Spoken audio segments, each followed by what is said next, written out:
Author and photography and Photoshop expert Matt Kloskowski is a professional photographer and the full-time director of education for Kelby Media Group in Tampa, Florida. He's the editor-in-chief of Lightroom magazine, the lead instructor on the Adobe Photoshop Lightroom Live Seminar Tour, and author of several best-selling Photoshop books. And if that weren't enough, he also co-hosts the insanely popular online photography show, The Grid, with Scott Kelby, hosts the world's top Lightroom blog, LightroomKillerTips.com, is an instructor at Photoshop World, and one of the full-time staff writers for Photoshop User magazine. Whew, baby, he is a busy guy. This day, however, he was just a guy who wanted to take pictures. So he called me up, we jumped in the car, and did just that.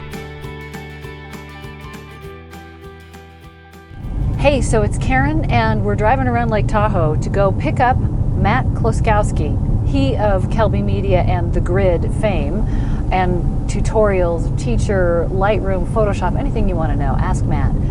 He's in town to shoot Tahoe.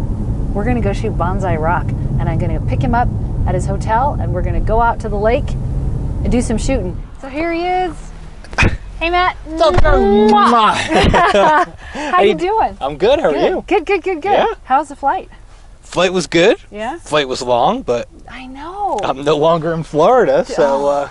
So you ready to shoot Bonsai Rock? I'm ready.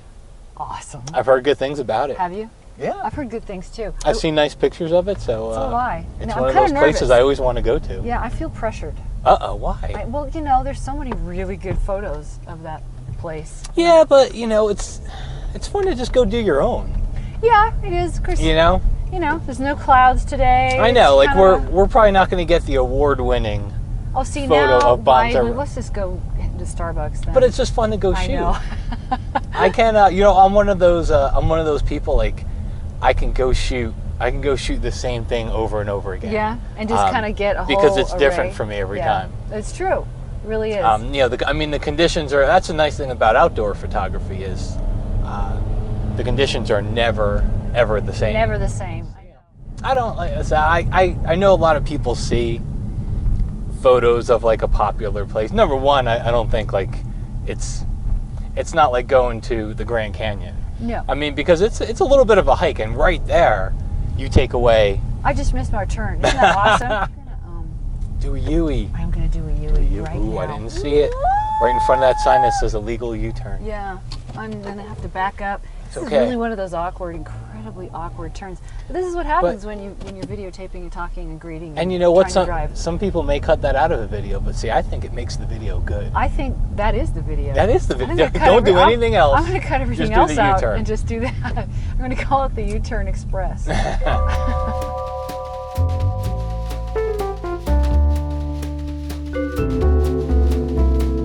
Everybody, it's Karen Hutton and the Chat with Karen Hutton. Sound bite-sized insights from some of the coolest people on the planet. That me? Yeah, that'd be you. Yes. I'm here with Matt Kloskowski, and we're at Sand Harbor in Lake Tahoe. Matt, as you just heard, is famous, world famous as an instructor with Kelby Media. And anyway, yes, world famous. You are. You can do my intros anytime. Okay. So you know how I said we were headed out for a little sunset at Bonsai Rock? And, I remember. You remember that? I remember. Yeah. So guess what happened? We did. We did do it. But that didn't. That you didn't, unfortunately, go with us because he flew out from Florida yesterday. I drove back from Napa yesterday. It took us all day. We converged. We jumped in the car. We ran like hell. And then the sunset went so fast. It was like super fast. Unbelievable. I mean, yeah, it was like, it was changing like every 2 minutes. It was something different. Yeah, it was beautiful. We were running around like crazy people trying to capture it. Yeah, and trying not to die going down on the way with all the gear. Because I brought lighting, you know, I brought everything. Yeah. So that it was good to carry that down, though. It was good. It was good exercise. It made the climb down more interesting. It made my hips feel more slender on the way back up with all that weight. So that was really awesome. So this morning, you decided you were going to shoot here at Sand Harbor. Yep. Yep. I, on the other hand, am not so much of a sunset person. Sunrise, yeah. Under duress, I'll do it, but I got up at dark 30. yeah. And but see, I'm still on East Coast time. Yeah, that's true. Today, this was my first morning here, so that's always the morning. That's the best morning to shoot sunrise. I feel better about myself now. So I was actually up at like 4:30, just like wide awake, because I usually get up around 4:30, 6:30, 7:30. Yeah. Back home. Really? So. I got kids. I got to get them to school. Well, okay, there you go. You have kids. How many kids do you have? 2. How old 2 are they? boys. 2 boys. How 10 and 12. 10 and 12. Wow, they keep you busy. Oh yeah. Do they shoot into photography? You know, when they get a camera and they're around me, they get into it. They have to be put into that situation. They don't voluntarily say, "Hey, can I take your camera and go shooting?" It's like, you know what it's like? But once they're there, they fight over it if they're out with me. Yeah, exactly. It's like being a famous actor, just like that. It's just like being a famous actor, and then your kids are like, "I don't want to act." And, you know, and you have to kind of prod them into it, but that's a really bad example. I don't know what I thought of there. Anyway, so what do you think of Tahoe? Like, are you? Oh, it's gorgeous. Yeah? I've been here. I've only been here once before, and I stayed actually very close to here. I didn't know that at the time, and I wasn't into photography at the time as much. I shouldn't say I wasn't into it. I wasn't into it as much. Right. It was 15 years ago, so digital wasn't out yet.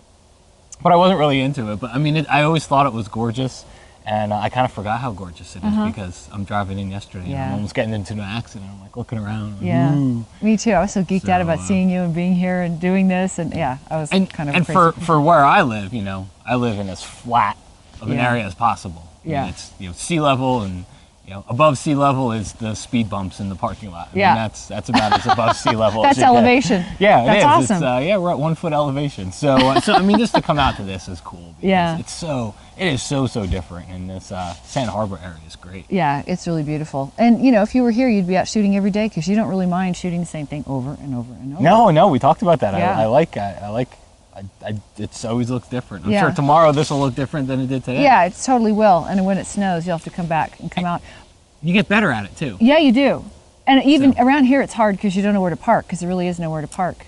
Well, yeah, and this was my first time here, so I'm like walking around in the dark. Yeah. It's like you have a 15-minute window to shoot, and it's my first time here, and I'm walking around in the dark trying to figure out where do I want to shoot for this 15. How did you decide? I mean, what?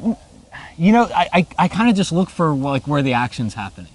So like landscape outdoor, it's like okay, you either look at what's the light hitting, or the sky. Because those are like the two, to me, like two very defining things inside of a landscape photos. What's the light hitting, and then what's the sky look like? And so the light was behind the mountain, so that took out what's the light hitting. It's hitting way over there somewhere. So from there, I just kind of looked up in the sky, and it's like, okay, so which direction do I want to be aiming at? And so let's say it was over that way, then I went over that way and I found something to put in the foreground because you got all the rocks. That was my next thing is, here at Santa Harbor it's not so bad because there's a lot of rocks and there's cool foreground, but a big body of water like Lake Tahoe, you want to say, oh, I shot Lake Tahoe or something like that, and there's not a lot of foreground. No. In a lot of places. Yeah, it's like shore water. Yeah, and that's just not as interesting, I think. No, not at all. So it's that was kind of the plan is I kind of just looked to see where the action was happening and found some nice rocks. That's a good tip for people. I like that. So one other thing, and I forgot to set our timer. I'm going to tell you that I always set a timer, and I forgot. I have it sitting right there, and yet I didn't turn it on. My internal clock says 5 minutes and 33 seconds. I like your internal clock. So I have one thing. 6. No 7. Pressure. So what are you going to do with these photos? I mostly use them.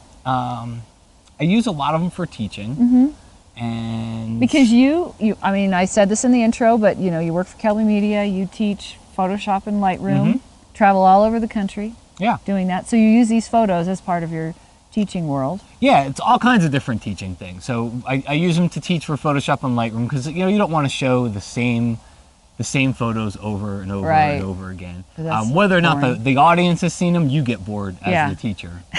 So that's always bad. So it helps for me to have fresh stuff to show. And I think people come back and watch stuff over and over again, so they see different photos. Yeah. But then I teach a lot of photography too, and I teach a few landscape workshops throughout the year as well. So I use it to teach those things too. Like I'll take a picture this morning with a polarizer on and with a polarizer off. And I was just going to ask you if you do it different ways, show the photo different ways, process different ways. Yeah, and that way you can show people. Yeah. You could show people the difference of what some of those things do. Yeah. So. That's awesome. So yeah, all kinds of different stuff. I put them on my website. I teach with them. Sometimes I sell prints. I don't actively try to sell prints, but. So you are someone. You're one of these wonderfully rare, not wonderfully rare. You're wonderful and rare people who support yourself with photography, and you teach, and you have this whole world which is enviable from anyone's point of view. Do you love it? Like, how did that happen? I do. I'm very, very fortunate because it's just totally by accident. Really? Totally by accident. How'd that I didn't go to school for any of this stuff. You know, so look at my job. My job is teaching. My job is on-screen, video on-screen. Right, you know. right. My job is to teach Photoshop, Lightroom, and my job is to teach photography. I went to school for none of that. I went to school for zero. I didn't have any training in any of this, and then I went to school for marketing, and then I went back. I did construction equipment sales. I went to school at night to get my IT degree because I was into computers. And this was like the early '90s, and I got that, and I did computer programming, and then just stumbled into Photoshop and did interface design, and then enjoyed teaching, so I taught classes at the company that I worked at to help increase people's skill set, and it just all kind of snowballed into each other, and I ended up where I find that to be true, though, of a lot of people who live, really like what I would call living their life as if it were their art. Because my definition, or I guess it's a definition, by that I mean people who don't just sort of go, well, this is all I can have. You stayed curious. You stayed interested. You paid attention to, well, this lights me up.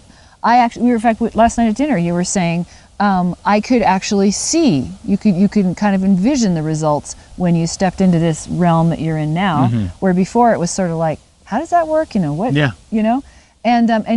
were aware, had you not been paying attention to that, you would have missed those opportunities. Yeah, it is. And, I think it's your classic story. It's like I kept after it. Yep.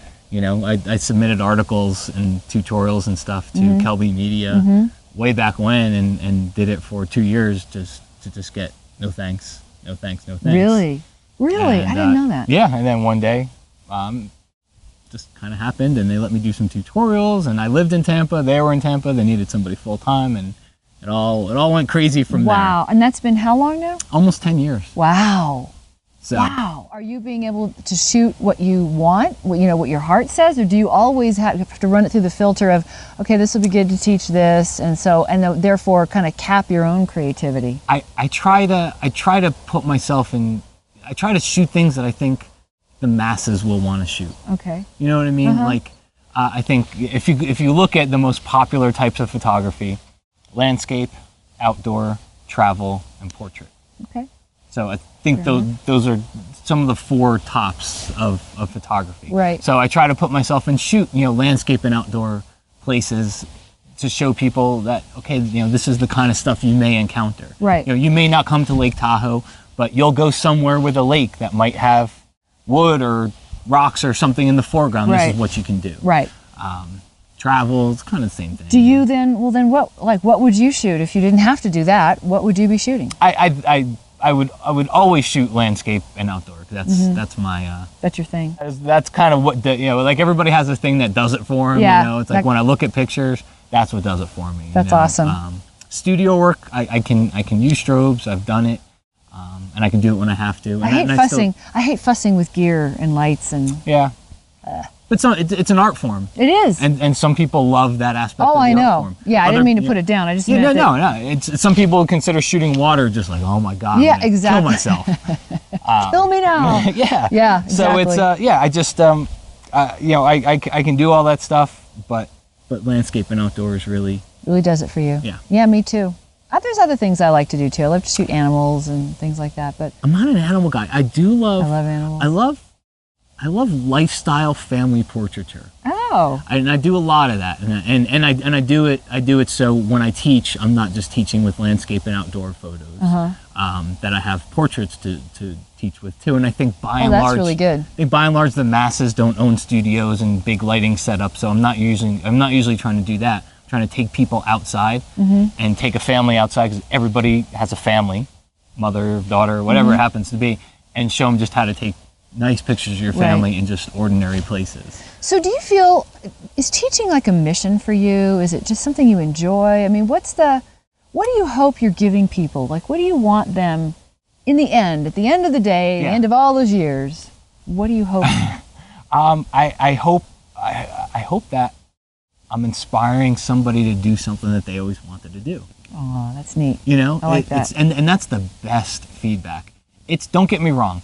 It's nice to get feedback from somebody that says, I love your photos. I'm not gonna lie, it's great to hear. But the best feedback I get is when I post a tutorial of some sort and people say, wow, you showed me how to do that. I can do that now. That is a good feeling, isn't it? Now I know how to do it. It's not your work is great.